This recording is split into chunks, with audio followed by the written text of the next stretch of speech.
दोस्तों, स्वागत है आप सभी का मेरे यूट्यूब चैनल में। मेरा डॉक्टर प्रीति यादव।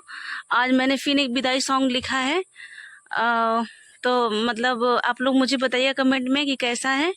तो इसका मुखड़ा है, भइल सगाई पहिले आज होत बा विदाई, पापा जात बानी हो। दो बार आएगा।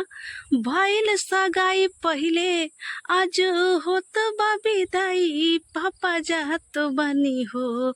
जहाँ बीतल हमार बचपनवा, छोड़ी के पापा जात बानी हो। फिर इसका पहला अंतरा है, छोटे छोटे हथवा में अंगूरी धरवला, गिरे जब भइली त हमके बचावला। दोबारा आएगा। छोटे छोटे हथवा में अंगूरी धरवला, गिरे जब भइली त हमके बचावला।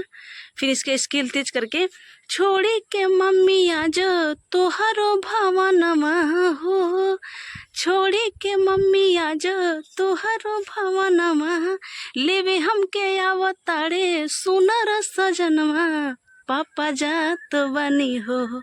जहाँ बीतल